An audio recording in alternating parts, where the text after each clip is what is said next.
Hello everyone, welcome to study Vigyan Prakash. तो दोस्तों, आज यानी कि 10 दिसंबर को कक्षा 6 से लेकर 8 तक लिए हिंदी का पेपर संपन्न हुआ है।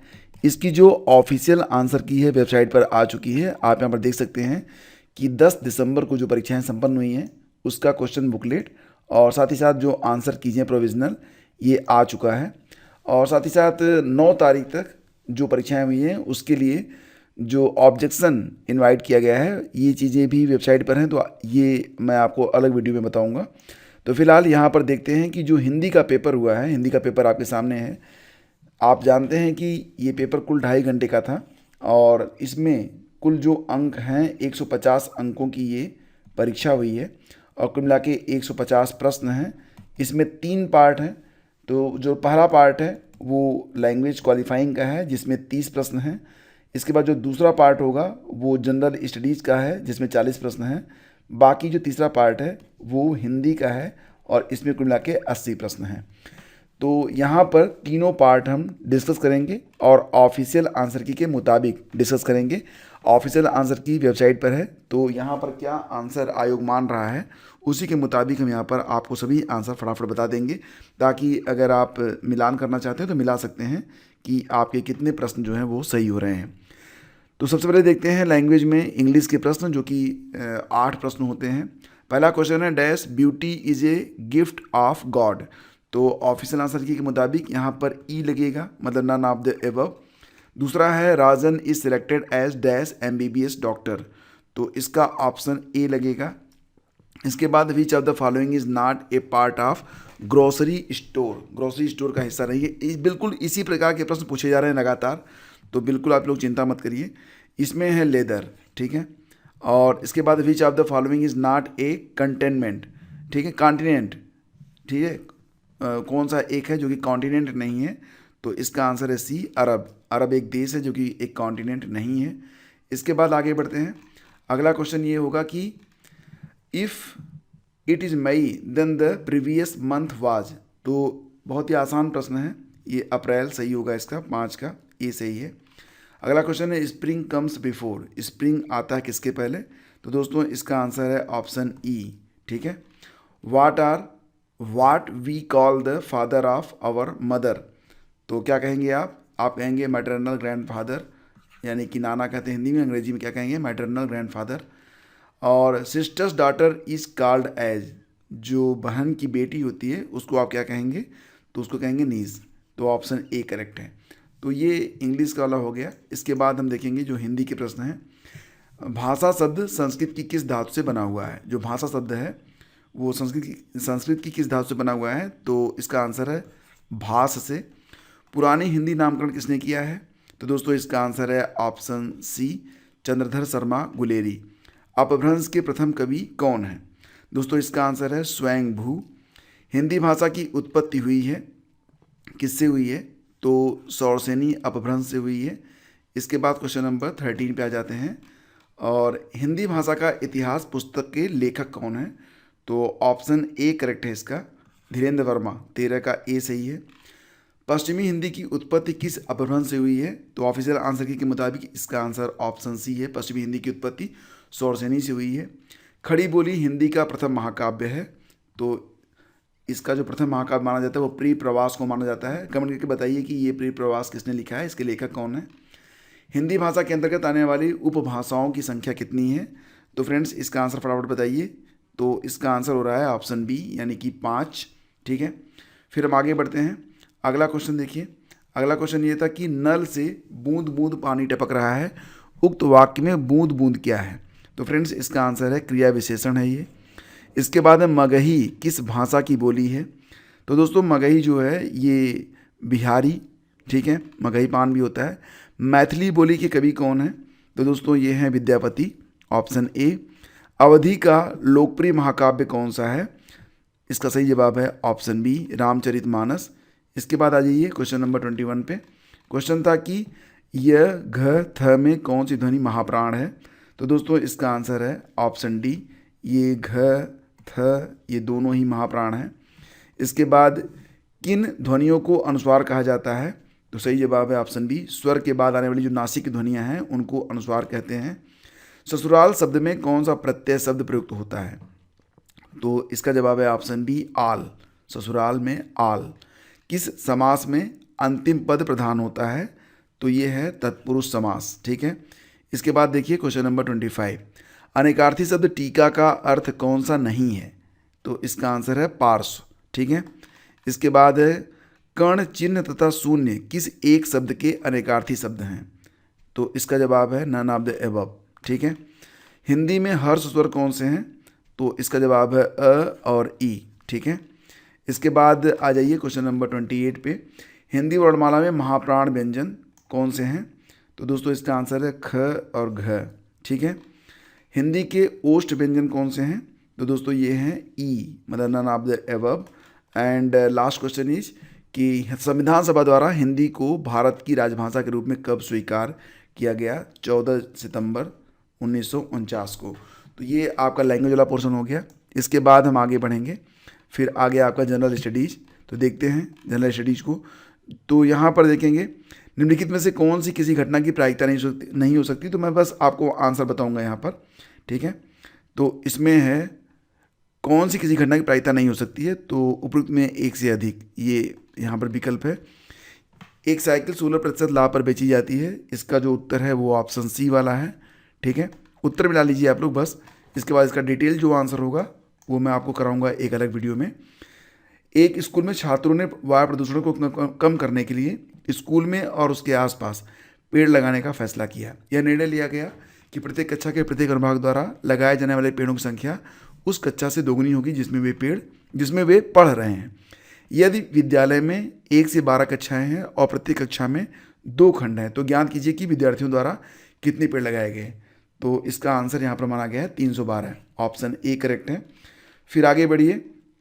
वाई अक्ष पर उन बिंदुओं को खोजिए जो बिंदु 5.2 और 9.2 से समान दूरी पर हैं। दोस्तों इसका आंसर है ऑप्शन सी। फिर अच्छा, मैं आपको बस क्वेश्चन आंसर बता देता हूँ। ठीक है। पढ़ने में बहुत टाइम लग रहा है तो मैं आपको बता देता हूँ। जैसे कि ये क्वेश्चन है, ए बी सी में यदि A B 16 centimetre, B C 12 centimetre और ए सी 20 सेंटीमीटर है, तो ए बी सी किस प्रकार का त्रिभुज होगा या किस प्रकार का कोण होगा? तो इसका जवाब है ऑप्शन बी, यानी कि समकोण। ठीक है।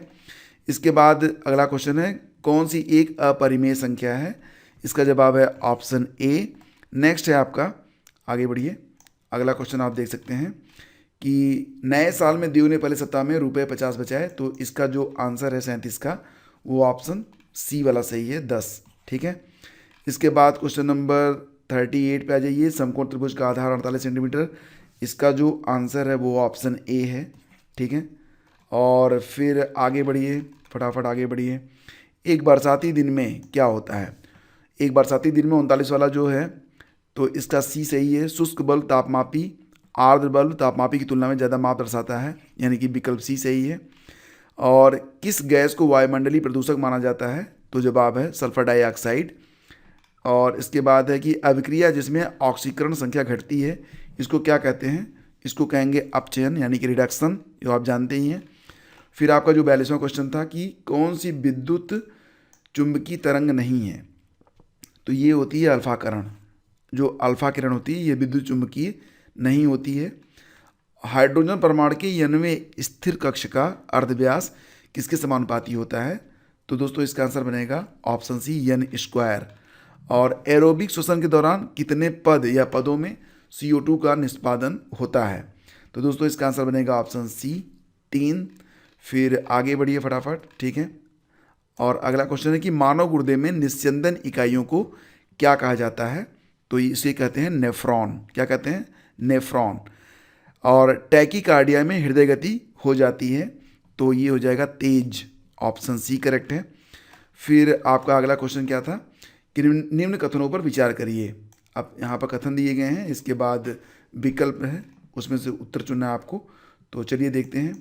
तो इसमें कौन सा विकल्प सही है? केवल बी वाला जो विकल्प है ये सही है, यानी कि जो तीसरा विकल्प है सही है। चंद्रमा पर यान उतारने वाले देशों की सूची में भारत चौथे स्थान पर है। तो उपरोक्त कथनों में कौन सा सही है? केवल यही एक सही है। ठीक है। इसके बाद 48वां क्वेश्चन देखिए। संयुक्त राष्ट्र मुख्यालय में स्थापित महात्मा गांधी की प्रतिमा का निर्माण किसने किया था? निर्माण की बात हो रही है यहाँ पर। तो दोस्तों इसका आंसर है ऑप्शन बी, राम सुतार। ठीक है। फिर आपका जो अगला क्वेश्चन था वो ये पूछा गया था कि कौन सा देश उन 3 देशों में नहीं था जिसके लिए नोबेल फाउंडेशन ने अपनी निमंत्रण नीति को उलट दिया और उन्हें अपने 2023 कार्यक्रमों के लिए आमंत्रित किया। तो दोस्तों इसका आंसर है उपयुक्त में से कोई नहीं। ठीक है। फिर अगला क्वेश्चन है कि कौन मणिपुर में राहत और पुनर्वास की निगरानी के लिए अगस्त 2023 में भारत के सर्वोच्च न्यायालय द्वारा नियुक्त उच्च न्यायालय के पूर्व न्यायाधीशों के पैनल में नहीं थे। तो दोस्तों इसका आंसर माना गया है ऑप्शन ए को, न्यायमूर्ति ज्ञान सुधा मिश्रा। ठीक है। 51वां क्वेश्चन था कि अगस्त 2023 में बर्लिन जर्मनी में आयोजित विश्व तीरंदाजी चैंपियनशिप में व्यक्तिगत कंपाउंड स्वर्ण पदक जीतने वाले सबसे कम उम्र के वरिष्ठ विश्व चैंपियन और पहले भारतीय कौन बने हैं। तो दोस्तों इसका आंसर क्या होगा, इसका आंसर है ऑप्शन बी, अदिति स्वामी। ठीक है। फिर आपका जो अगला क्वेश्चन है मतलब 52वां क्वेश्चन, आज़ाद दस्ता की स्थापना किसने की थी। तो ये जयप्रकाश नारायण ने किया था, ऑप्शन बी करेक्ट है। बिहार में नमक आंदोलन कब शुरू हुआ था। तो इसका जवाब है ऑप्शन ए, अप्रैल 1930 में शुरू हुआ था। हाल ही में किस राज्य की कैबिनेट ने मिशन शक्ति स्कूटर योजना को स्वीकृति दी है। तो दोस्तों इसका जवाब है ओडिशा ने, ऑप्शन सी करेक्ट है।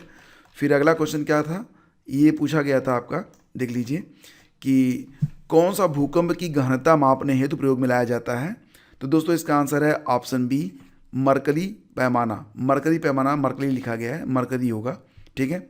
तो 55 का जवाब ऑप्शन बी है। निच्छालन प्रक्रिया संबंधित है किससे।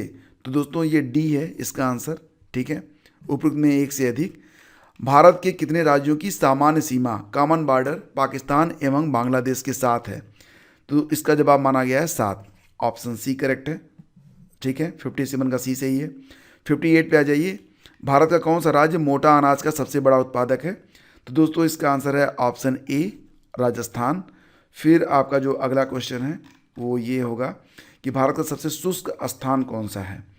तो ये माना जाता है जैसलमेर को। कौन सी जायद फसल है, मूंग उड़द तरबूज। तो आपको पता ही है कि यहाँ पर जो जवाब है वो ऑप्शन सी है, तरबूज। मगध एवं अंग के मैदान निम्नलिखित में से किसके हिस्से हैं। तो ये हैं मध्य गंगा का मैदान, हिमालयी भूरा भालू, एशियाई जंगली भैंसे, रेगिस्तानी लोमड़ी किसके उदाहरण हैं। तो जवाब है दुर्लभ प्रजाति। ठीक है। इसके बाद अगला क्वेश्चन है और देखिए फटाफट। ठीक है।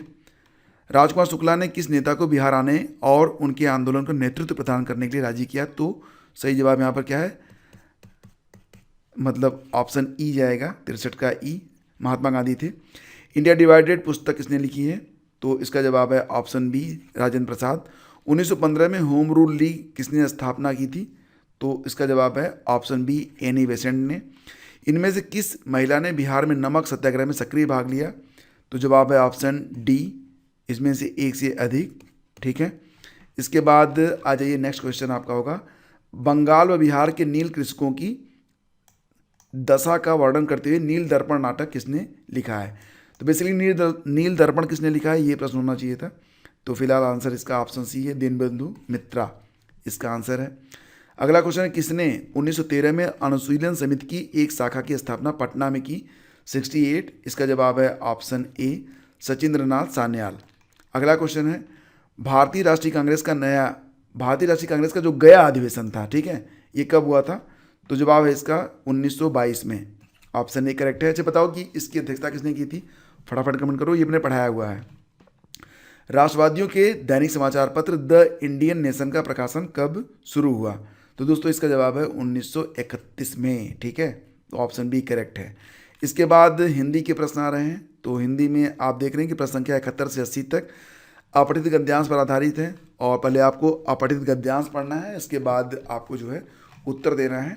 तो अपठित गद्यांश मैं यहाँ पर थोड़ा सा छोटा कर देता हूँ, आप इसको पाज करके एक बार पढ़ लीजिए। ठीक है। इसको मैं छोटा कर देता हूँ और इसको आप पढ़ लीजिए, आपने पढ़ा भी होगा। अब इसका आंसर मैं आपको बताऊँगा। ठीक है। पाज कर लिया आपने, पढ़ लिया होगा।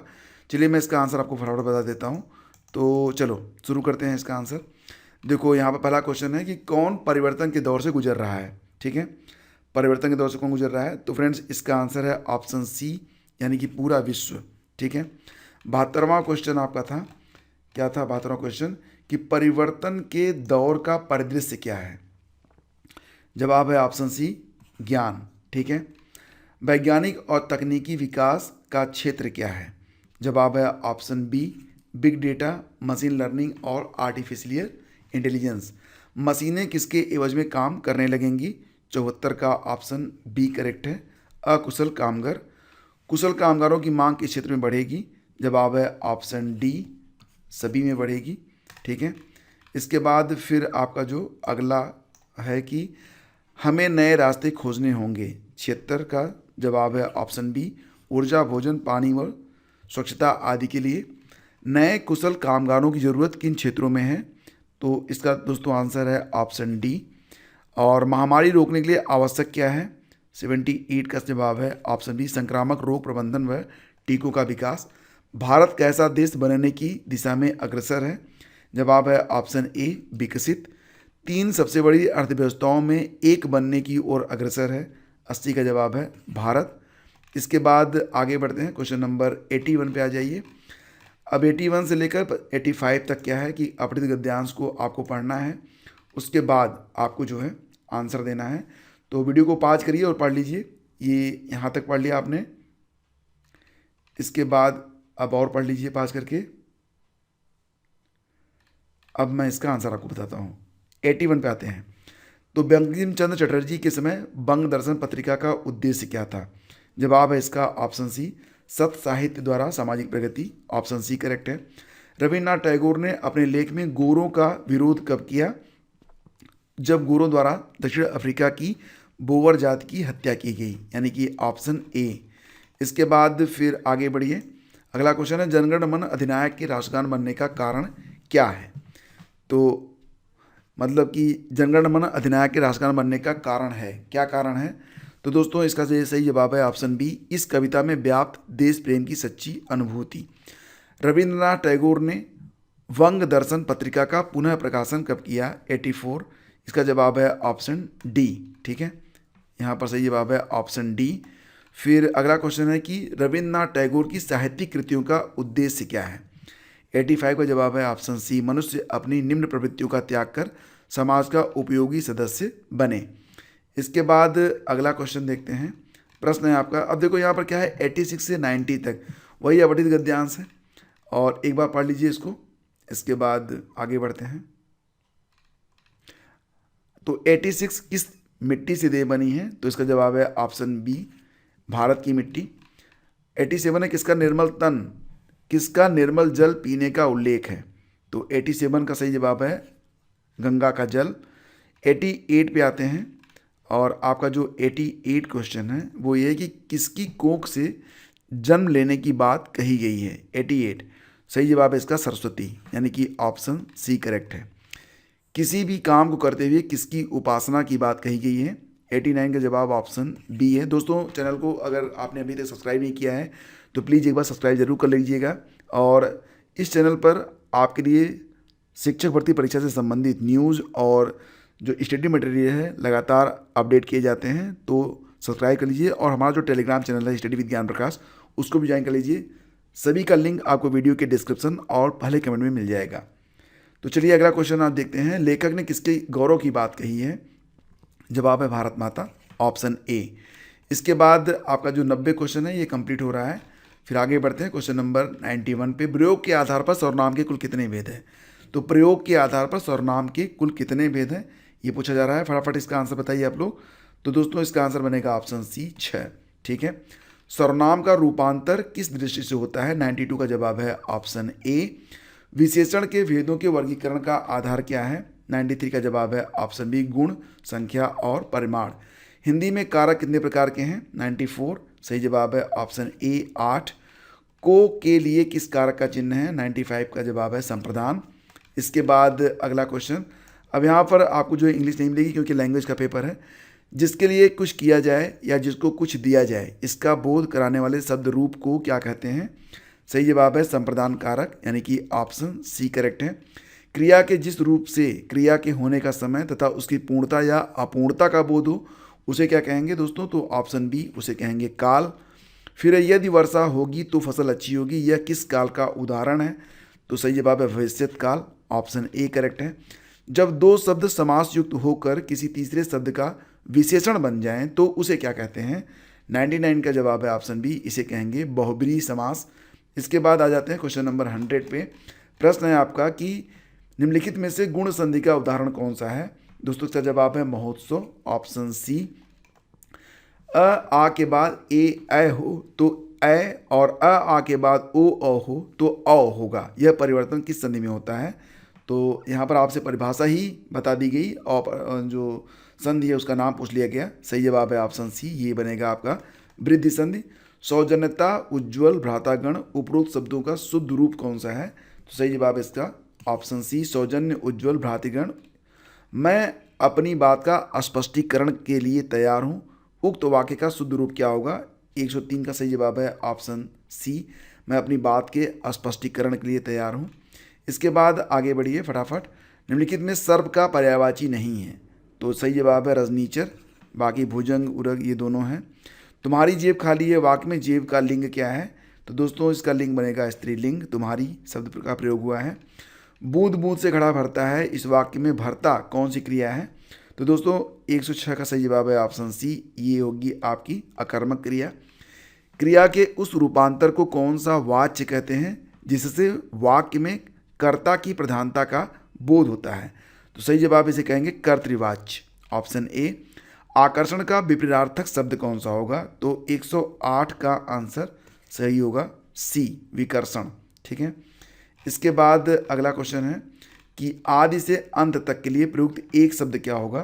तो दोस्तों इसका आंसर है ऑप्शन डी। ठीक है, ये आद्यांत भी हो सकता है, आद्योपांत भी हो सकता है, तो ए और सी दोनों करेक्ट है। ऐसे शब्द जो पढ़ने और सुनने में लगभग एक से लगते हैं किंतु अर्थ की दृष्टि से भिन्न होते हैं, उन्हें क्या कहते हैं? तो यहाँ पर सही जवाब है श्रुति सम भिन्नार्थक, ऑप्शन बी। कौन व्याकरण के आचार्य नहीं हैं? तो व्याकरण के आचार्य कौन नहीं है दोस्तों? तो इसका जवाब बनेगा ऑप्शन सी, रामविलास शर्मा। और कौन सा सही है? 112 में पूछा है कौन सा सही है, तो पहला दो वर्णों के मेल को संधि तथा दो पदों के मेल को समास कहते हैं, यही वाला सही है, ऑप्शन ए। ने विभक्ति किस कारक का चिन्ह है? तो दोस्तों ये कर्ता कारक का, ठीक है, ऑप्शन बी करेक्ट है। फिर फटाफट आ जाइए अगले क्वेश्चन पे। उच्छ्वास में कौन सा उपसर्ग है? तो ये बनेगा आपका उत्त। किस वाक्य में कर्ता और उसके विस्तार को कहते हैं? किसी वाक्य में कर्ता और उसके विस्तार को मतलब क्या कहते हैं, ये प्रश्न है। तो उसको कहते हैं उद्देश्य। और विशेषण के अंत में संस्कृत और हिंदी के तद्धित प्रत्यय के योग से कौन सी संज्ञा बनती है? 116 का जवाब है ऑप्शन ए, भाववाचक संज्ञा। दो अक्षरों के मिलने से तीसरे शब्द की रचना होती है, सही जवाब है ऑप्शन बी, संधि। ऐसे शब्दों को जो संस्कृत और प्राकृत से विकृत होकर हिंदी में आए हैं उन्हें क्या कहते हैं? दोस्तों उसको कहते हैं तद्भव। ठीक है। फिर आपका जो अगला क्वेश्चन है वो ये पूछा गया था कि कर्मधारय समास का उदाहरण क्या है? तो ये बनेगा ऑप्शन सी, कर्मधारय समास का उदाहरण। ठीक है। और अर्थ के आधार पर वाक्य के कितने भेद होते हैं? तो इसका जवाब है 8, ऑप्शन बी करेक्ट है। जिस वाक्य में एक से अधिक प्रधान वाक्य हों उसे क्या कहते हैं? 121 का सी कहेंगे, संयुक्त वाक्य कहेंगे। ये जो विराम चिन्ह है इसको क्या कहते हैं? तो दोस्तों इसको कहेंगे अर्धविराम। अंधे के आगे रोए अपने नयन खोए, तो ये मतलब कि इसका अभिप्राय क्या है? अयोग्य से बात करना, ऑप्शन सी। बीती बातों की याद दिलाना में कौन सा मुहावरा प्रयुक्त हुआ है? दोस्तों इसमें गड़े मुर्दे उखाड़ना, ऑप्शन बी करेक्ट है। फिर आपका जो अगला क्वेश्चन है, वर्ण और अर्थ के मेल से क्या बनता है? तो दोस्तों ये बनता है शब्द। ठीक है, ऑप्शन बी करेक्ट होगा। फिर आ जाइए अगले क्वेश्चन पे। य र ल व किस तरह की ध्वनियाँ हैं? तो सही जवाब है इसका सही जवाब है अंतस्थ। ठीक है। और नासिक के व्यंजन नहीं है, तो दोस्तों नासिक के व्यंजन कौन सा नहीं है? Option A. बाकी तो न ड ये नासिक हैं। रहमन पानी राखिए बिन पानी सब चून, और पानी गए न उबरे मोती मानुष चून। तो कौन सी शब्द शक्ति है? कौन सी शब्द शक्ति है, ये पूछ रहा है प्रश्न। तो ये व्यंजना है, ऑप्शन सी। मुदित महिपति मंदिर आए, सेवक सचिव सुमंत्र बुलाए। तो काव्य पंक्ति किस अलंकार का उदाहरण है? तो दोस्तों ये है यमक अलंकार। ठीक है, यमक अलंकार है। इसके बाद अगला क्वेश्चन क्या था कि लघु और गुर किसके अंग हैं? लघु और गुरु किसके अंग हैं? तो सही जवाब है छंद। छंद के कितने प्रमुख भेद होते हैं? तो दोस्तों छंद के कुल कितने प्रमुख भेद होते हैं ये आप बताइए। इसका आंसर है ऑप्शन ए, छंद के 2 भेद होते हैं। जब कोई बोली अपने भौगोलिक विस्तार के कारण किसी प्रांत या उपप्रांत में प्रचलित हो जाती है तब उसे क्या कहते हैं? तो उसे कहते हैं विभाषा या उपभाषा। सरकारी स्तर पर गजटों में प्रकाशित सरकारी नियम, आदेश, अधिकार और नियुक्तियों की सूचना के प्रसंग में किसका उपयोग होता है? सही जवाब है अधिसूचना। संक्षिप्तता, अस्पष्टता और क्रमबद्धता किसके गुण हैं? तो दोस्तों इसका आंसर है ऑप्शन बी, संक्षेपण। ठीक है। इसके बाद अगला क्वेश्चन ये था कि असमंजस में मन उलझना के लिए एक शब्द क्या है? तो दोस्तों इसका जवाब है किंग कर्तव्य विमूढ़, ऑप्शन सी। कौन आदिकालीन जैन साहित्यकार हैं? तो दोस्तों इसका जवाब क्या होगा? None of the above. 136 का जो है ई सही है। ठीक है। निम्नलिखित कवियों को उनके काल के साथ सुमेलित कीजिए तथा सही कूट का चयन कीजिए। नाभादास, चंद्रवरदाई, बद्री नारायण चौधरी, प्रेमघन और केशवदास। तो यहाँ पर जो मैच कराया गया है वो ऑप्शन सी को यहाँ पर मैच कराया गया है। ठीक है। तो ऑप्शन सी करेक्ट होगा। मतलब कि यहाँ पर क्या किया गया कि ए का जो है तीसरा सही है, नाभादास को भक्तिकाल। इसके बाद बी का पहला सही है, चंद्रवरदाई, ये आदिकाल के कवि माने जाते हैं। बद्री नारायण चौधरी प्रेमघन को जो है आधुनिक काल, और बचते हैं एक केशवदास तो रीतिकाल। इस प्रकार से इसको मैच कराया गया है। तो सी विकल्प इसका करेक्ट है। फिर आपका जो अगला क्वेश्चन है वो ये है कि निम्नलिखित रचनाओं को उनकी विधा के साथ सुमेलित कीजिए तथा सही कूट का चयन कीजिए। रचना और विधा, यशोधरा, रश्मिरथी, बिहारी सतसही और रामचरितमानस। तो यहाँ पर मुक्तक काव्य, चंपू काव्य, महाकाव्य और खंड काव्य, यहाँ पर आपको जो है मैच कराना था। तो 138 है इसका जवाब। मैं आपको बता देता हूँ फटाफट। जैसे कि यशोधरा को चंपू काव्य माना जाता है, रश्मिरथी को खंड काव्य माना जाता है, बिहारी सतसही को मुक्तक और रामचरितमानस को महाकाव्य माना जाता है। तो ये इसका जो पहला विकल्प है ये करेक्ट हो जाएगा। फिर क्या है? निम्नलिखित उपन्यासों को उनके लेखकों के साथ सम्मिलित करना है। निर्मला को किसने लिखा है? निर्मला लिखा है किसने? प्रेमचंद ने लिखा है। तो ए का तीसरा वाला विकल्प यहाँ पर सही है। तो बस एक ही विकल्प यहाँ पर करेक्ट हो रहा है, इसी से आप इसको ले सकते हैं कि बी वाला जो विकल्प है वो सही है। ठीक है। और इसके बाद फिर आगे बढ़ जाइए। ठीक है, आगे बढ़ते हैं। आचार्य रामचंद्र शुक्ल ने हिंदी साहित्य के इतिहास के आधुनिक काल का नामकरण किया है। तो उन्होंने इसे गद्य काल कहा है। ऑप्शन सी करेक्ट है। कौन पत्रकार के रूप में प्रसिद्ध है? तो गणेश शंकर विद्यार्थी। साहित्य क्या लिखा गया है? साहित्य इतिहास ग्रंथों को उनके लेखकों के साथ सुमेलित कीजिए तथा सही कूट का चयन कीजिए। तो यहाँ पर देखो साहित्य का जो इतिहास है उस पर आधारित ग्रंथ हैं, इन्हें साहित्य इतिहास कहा गया है। और इसका लेखक, तो यहाँ पर आपको कूट के हिसाब से इसका उत्तर देना है कि कौन सा सही होगा। तो दोस्तों यहाँ पर अगर हम देखें तो हमारा जो विकल्प है वो कौन सा सही है? जैसे कि शिव सिंह सरोज का जो विकल्प 4 है ये सही हो जाएगा। Modern vernacular literature of Hindustan, ये तीसरा वाला आएगा। हिंदी साहित्य का इतिहास रामचंद्र शुक्ल, ये तो आप जानते ही हैं। मिश्र बंधु विनोद, ये ऐसे मैच होगा, यानी कि हमारा जो विकल्प बी है ये यहाँ पर आपका सही है। ठीक है, फिर आगे बढ़ते हैं और अगला क्वेश्चन क्या है ये देखते हैं। 43वां नंबर कि समास को उनके उदाहरण के साथ सुमेलित कीजिए। अव्ययी भाव, तत्पुरुष, बहुब्रीहि और द्वंद्व, पीताम्बर, यथाशक्ति, हाथापाई और देशभक्ति। तो यहाँ पर जो है इसको मैच कराना है। तो कैसे मैच कराएंगे आप? ये है क्वेश्चन नंबर 143 और सही जवाब क्या बनेगा? तो ए का 2, बी का 4। ए का जो है यहाँ पर 2 बता रहे हैं और बी का 4 बता रहे हैं। ऑफिशियल आंसर किसी मैं आपको आंसर दे रहा हूँ मैं, कोई सी का 1, डी का 3, सी का 1 और डी का 3। ठीक है, तो आप यहाँ पर जो है बहुत कंफ्यूज मत होइएगा, जो भी मैं बता रहा हूँ वो ऑफिशियल आंसर इसे ही बता रहा हूँ। फिर अगला क्वेश्चन है कि अंग्रेजी के निम्नलिखित पारिभाषिक शब्दों को उनके हिंदी रूपांतरण के साथ सम्मिलित कीजिए और सही कूट का चयन कीजिए। ठीक है, तो यहाँ पर भी बिल्कुल उसी प्रकार की चीज़ें हैं। तो कौन सा मैच करेगा ये आपको देखना है। तो यहाँ पर देखेंगे जैसे कि अकॉर्डिंग मतलब तदनुसार होता है। ठीक है, और सेंसस मतलब जनगणना होती है। बेसिक पे का मतलब होता है मूल वेतन, और ये तो मैच हो गया आपका। ठीक है, ये तो मैच हो गया। चलो आगे बढ़ते हैं। और निम्नलिखित लोकोक्तियों को उनके अर्थ के साथ, लोकोक्ति और अर्थ।